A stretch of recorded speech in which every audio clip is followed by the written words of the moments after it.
You mentioned the provider helpline as a key mechanism that's available for providers. So can you explain how and when a provider helpline should be used before, during and after an inspection?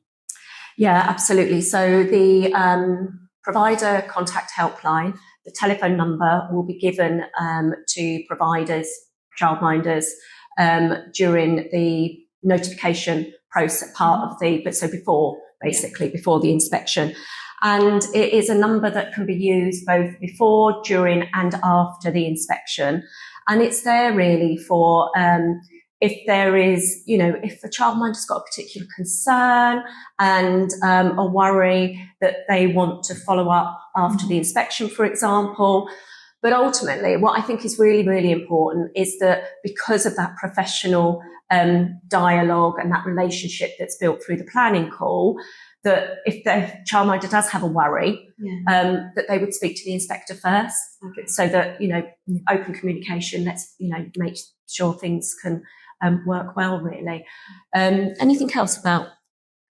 It's an opportunity to speak to a senior manager at Ofsted, isn't it? A senior manager. But like Wendy said, hopefully that collaborative partnership working sort of prevents people having to do that. But we have put that in place. So sometimes childminders will want to do that. And like Wendy said, it can be for a variety of reasons. Yeah. That's my next question. What type of concerns is the helpline especially used for?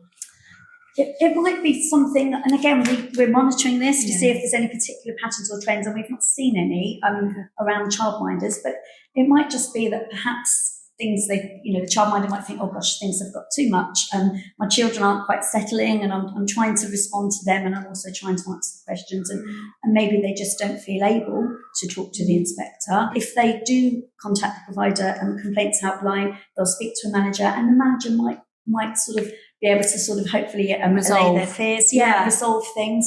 Or they might suggest, do you know what, why don't we just take a 15-minute break or something, just to sort of, so they can sort of just have a reset.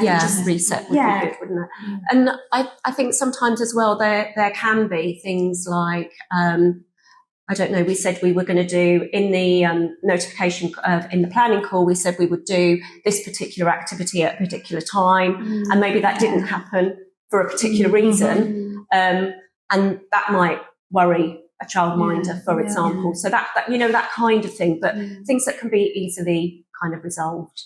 Yeah, I think it's possibly a good route for childminders. You think about a group setting, once they've had an inspection, all the staff are there to discuss and debrief, but a childminder just can't do that in many settings, many homes. So it's probably quite a good debriefing tool as well. Yes. To allay some fears or to confirm that, that went quite well, and just to talk through that a little bit. Yeah. Is there something that we can do then, I guess, to help reframe the helpline so childminders feel confident using it as support and not as a last resort? And I think, going back to what you're saying about, the planning call, it's a whole process now.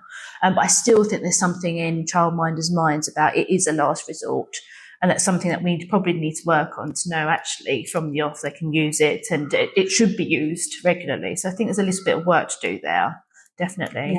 And I think as well, hopefully, as we say, because of the professional dialogue, that collaborative nature of the renewed approach, allaying fears during the planning call, that actually childminders won't necessarily feel that they do need to use it because things are going as smoothly as they can. But it is there if and when there is something that needs to be followed up, and it is there for childminders to use. And what happens after someone calls? Does it influence the inspection process in any way? No, absolutely not. And like I say, a senior officer, a senior manager would contact the childminder back to sort of help try and resolve what the issues are, so to try and help sort of put any anxieties, sort of diminish those and resolve the situation. But no, I mean, we'll record things because obviously we want to keep a record of what we've said and how we've tried to help support the childminder during that process, should anything else arise, but absolutely not, no. And so I was going to ask, the records of the calls, are they used later on to support complaints, the discussions? Yeah, absolutely. So there is that process, of course, that if something doesn't go as planned, then and a more formal complaint comes in, then yeah, absolutely, the person looking at that complaint will look at any records from telephone calls. Got another question about that. With the senior manager that would call back, would they speak to the inspector on site if the call happened on site? Would they want to speak to the inspector as well?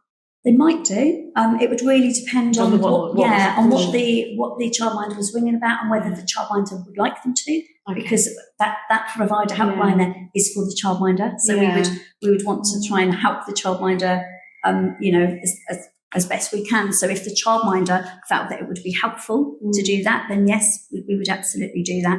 But sometimes that's not necessarily. And I guess it depends on what the situation was. But I think with any situation like that, it's always best to address it when it happens. Absolutely. In any workplace, in any situation, rather than leave it a week, 2 weeks, and everyone's memories then are just not quite the same as on that day when that issue happens. Yeah.